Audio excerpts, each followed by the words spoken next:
ये एक atheist channel है जो इस्लाम की सच्चाई मुस्लिम लोगों तक पहुंचाकर उन्हें ह्यूमैनिस्ट और रैशनलिस्ट बनाने की कोशिश करता है। हमारा मकसद मुस्लिम लोगों के प्रति किसी तरह की नफरत फैलाना या उन्हें नीचे दिखाना नहीं है।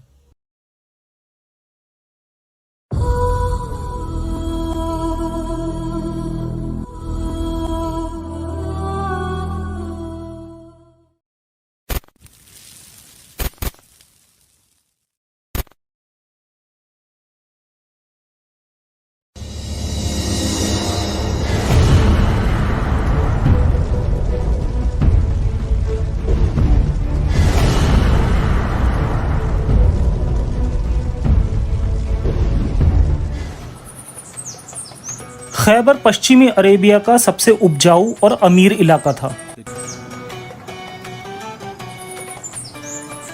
वहां रहने वाले ज्यादातर यहूदी किसान थे जो कि वहां के बड़े बड़े किलों में रहते थे। उनकी उपजाऊ जमीन की वजह से और रेगिस्तानी जमीन को फलदार जमीन में बदलने की काबिलियत की वजह से खैबर के यहूदियों का मयार जिंदगी यानी जीवन स्तर अपने आसपास के इलाकों के लोगों से कहीं बेहतर था।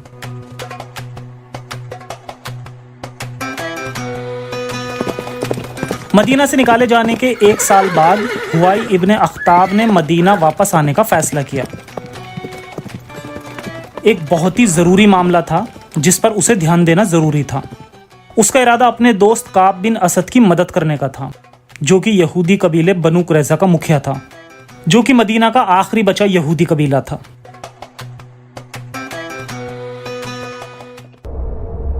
उस वक्त पैगंबर मोहम्मद और उसकी मुस्लिम फौज बनु कुरैज़ा कबीले के लोगों से जंग कर रही थी। हुआई बनु कुरैज़ा कबीले के उसी किले में था जब उन्होंने पैगंबर मोहम्मद के सामने हथियार डाले, मगर पैगंबर के मन में यहूदी जंगी कैदियों के लिए कोई रहम नहीं था।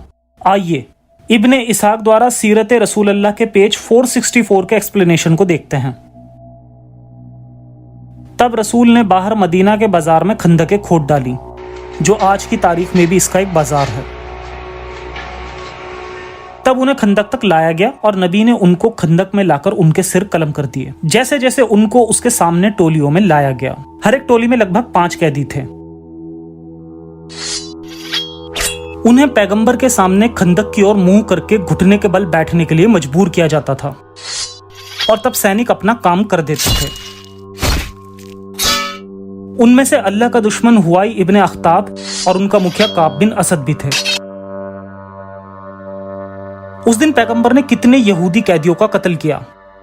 कुल मिलाकर 600 या 700 कैदी थे, जबकि कुछ आंकड़े इसको 800 या 900 भी बताते हैं। ये तब तक चलता रहा जब तक कि रसूल ने उनका खात्मा नहीं कर दिया। इस वाक्य को ज्यादा डिटेल में जानने के लिए आप मेरी ये सीरीज और स्पेशली ये वीडियो जरूर देखें। पैगंबर मोहम्मद द्वारा मदीने के यहूदियों को निकालने और कत्लेआम के 2 साल बाद नबी ने खैबर के यहूदियों पर हमला करने का फैसला किया। लेकिन हमले की वजह क्या है? इसके बारे में तबरी वॉल्यूम 8 पेज 117 में मिलता है। बनु साहम, जो कि असलम का हिस्सा थे, खुदा के रसूल के पास आए और फरमाया, रसूल अल्लाह, खुदा कसम, हमें सूखे का सामना करना पड़ा है और हमारे पास कुछ नहीं बचा है। मगर उन्हें मालूम हुआ कि खुदा के रसूल के पास उन्हें देने के लिए कुछ नहीं है। इसलिए पैगंबर ने फरमाया, ओ खुदा, तुझे तो इनकी हालत मालूम है और इनके पास कुछ ताकत नहीं है और मेरे पास इन्हें देने के लिए कुछ नहीं है। इनके पास जीतने के लिए ज्यादातर खैबर के किले बचे हैं, जहां खाने और बिना चर्बी के गोश्त की कोई कमी नहीं। आपको खाने के लिए क्या यहूदियों को लूटना होगा? हाँ, क्यों नहीं। कुरान सूरह अल फतह आयत 20 में अल्लाह ने मेरे लिए जीत और बहुत से लूटों का मुझे वायदा किया है। अल्लाह तुमसे बहुत से गनीमत के मालों का वादा करता है जिन्हें तुम हासिल करोगे। फौरी तौर पर तो ये फतह उसने तुम्हें अता कर दी और लोगों के हाथ तुम्हारे खिलाफ उठने से रोक दिए, ताकि ये मोमिनों के लिए एक निशानी बन जाए और अल्लाह सीधे रास्ते की तरफ तुम्हें हिदायत बख्शे। अगली सुबह खुदा ने उनकी जीत के लिए अल साब बिन मुआद किले को खोल दिया। खैबर में खाने और बिना चर्बी के गोश्त की मौजूदगी के मामले में और कोई किला इसके मुकाबले में ना था। इसलिए हमले की असल वजह दूसरे लोगों की जायदाद को लूटना था। सही बुखारी वॉल्यूम 5 किताब 59 हदीस 510।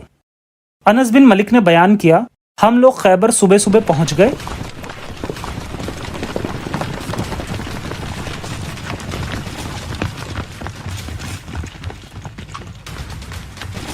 और उस समय खैबर के लोग अपने बैलचों के साथ बाहर आए थे, और जब उन्होंने पैगंबर को देखा तो वो चिल्लाए, That's Muhammad. By Allah and his army. Run.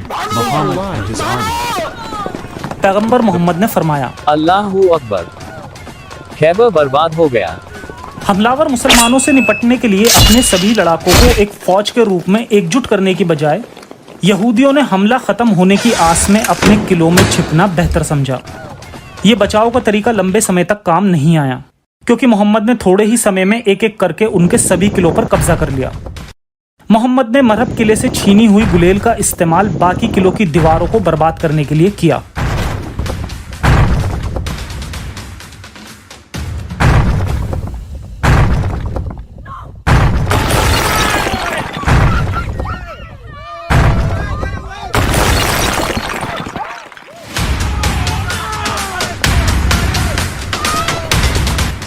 किनाना इब्ने अल रब्बी खैबर के कतीबा किले का सरदार था। कतीबा इलाके में रहने वाले ज्यादातर यहूदी मदीना के बनु नजीर कबीले के लोग थे। किनाना सफिया बिनते हुआई का शोहर था। उनकी शादी कुछ समय पहले ही हुई थी। उनकी खुशहाल और सुकून भरी जिंदगी के लम्हे खत्म हो गए जब मोहम्मद ने कतीबा के किले पर हमला करके उसे जीत लिया, क्योंकि पैगंबर बनु नजीर कबीले के खजाने को छीन लेना चाहते थे। इसलिए किनाना को बंदी बनाकर मोहम्मद के सामने पेश किया गया। किनाना, तूने अपना खजाना कहाँ छिपाया है? खजाना? हमारे पास कोई खजाना नहीं है। हम किसान हैं, तेरी तरह डाकू नहीं। किनाना, अपनी जुबान संभाल कर बात कर। तू अल्लाह के पैगंबर से बात कर रहा है। अल्लाह का पैगंबर? माई फुट, तू एक कातिल और बलात्कारी है। जुबैर, इसको टॉर्चर करके इससे राज उगलवाओ। जी रसूल अल्लाह। जुबैर ने कुछ सूखी लकड़ियां लेकर उन्हें किनाना की छाती पर सुलगा दिया और एक छड़ से इधर उधर हिलाने लगा ताकि उसे ज्यादा से ज्यादा दर्द हो। किनाना तो पहले से ही बुरी तरह घायल था और उससे खून रिस रहा था। वह बिना कुछ बोले चल बसा। मर गया काफिर, मुसलमान उसका सिर कलम कर दो। जी रसूल अल्लाह। ये तारीख तबरी वॉल्यूम 8 पेज 122-123 से है। किनाना ने सरेंडर करने से इनकार कर दिया तो खुदा के रसूल ने उसके लिए अल जुबैर अल अवाम को यह कहते हुए हुक्म दिया, इसको तब तक टॉर्चर करो जब तक कि इसके सभी राज बाहर ना निकाल लो। अल जुबैर अपनी मशाल को उसकी छाती पर घुमाता रहा जब तक कि किनाना लगभग मर ना गया। तब खुदा के रसूल ने उसे मोहम्मद बिन मसलमा के हवाले कर दिया, जिसने अपने भाई महमूद बिन मसलमा का बदला लेने के लिए उसका सिर कलम कर दिया। वाकिदी पेज 351 के मुताबिक खैबर के यहूदियों के सभी अशराफियों को मार दिया गया, साथ ही किनाना के खानदान के सभी मर्दों का कत्ल कर दिया गया। यहूदियों के कुलीन और संपन्न वर्ग के लोगों में अबू हाकिया के बेटे सल्लाम बिन मिशकाम और इब्ने अल अशराफ मारे गए थे। बचे लोगों के पास कोई जायदाद ना थी, बेशक वे मजदूर थे। मुस्लिमों के लिए इस जिहाद का सबसे दिलचस्प हिस्सा लूट के माल और बंदी बनाई गई औरतों का बंटवारा था।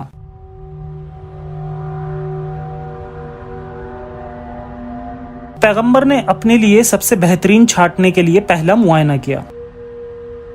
सही बुखारी नंबर 335। पैगंबर ने फरमाया, लूट का माल मेरे लिए हलाल कर दिया गया है, मगर मुझसे पहले किसी और के लिए यह हलाल नहीं था।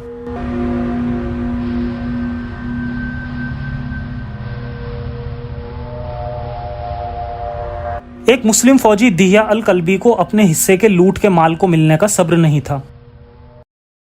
अरे रसूल अल्लाह, इन बंदियों में से मुझे एक गुलाम लॉन्ड्री दे दो।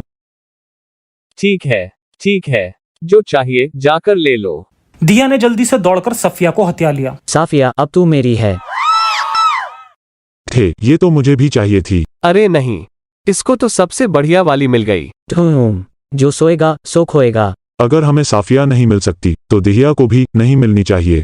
हाँ, चलो चलते हैं, पैगंबर से मिलते हैं। उस वक्त पैगंबर मोहम्मद लूट के माल का बंटवारा कर रहे थे। अल नाता और शिकर किले से लूटा गया सभी माल फौजियों को मिलेगा। कतिबा इलाके का सारा माल मेरा होगा। दिया सफिया को अपने कमरे में ले गया। साफिया, मैं तुझे पहले से ही तब से जानता हूँ जब तू मदीना में रहती थी। मैं तुझे हमेशा अपने लिए चाहता था। अब अल्लाह ने मेरी ख्वाहिश पूरी कर दी। मुझे छूना भी मत। तू मुझे चाहने लगेगी। साफिया, तेरी हिम्मत कैसे हुई? मैं पहले से शादीशुदा हूँ।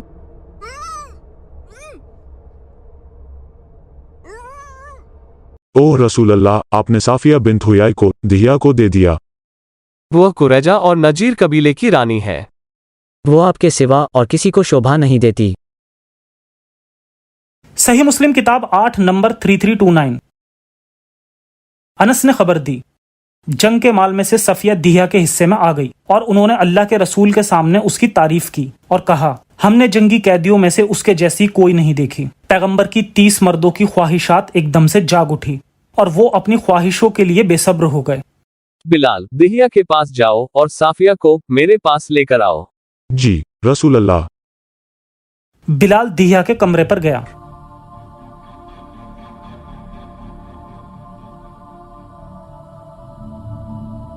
ये मैं अभी मशगूल हूँ, निकल यहाँ से।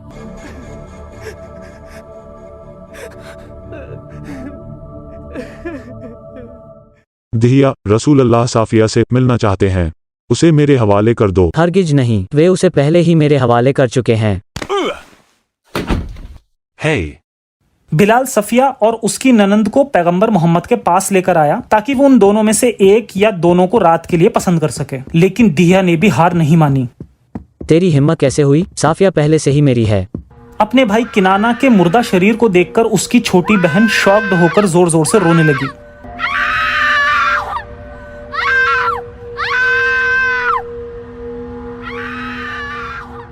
रहमतुल्लाह मोहम्मद नाराज हो गए और कहा, इस चुड़ैल को मुझसे दूर कर दो।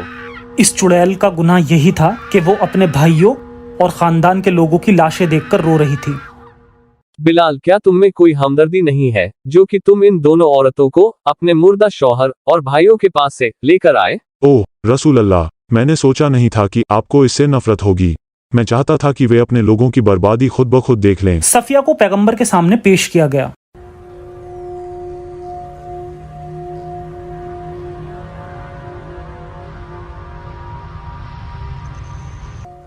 पैगंबर मोहम्मद ने सफिया पर अपना दावा करते हुए उस पर अपना कपड़ा डाल दिया।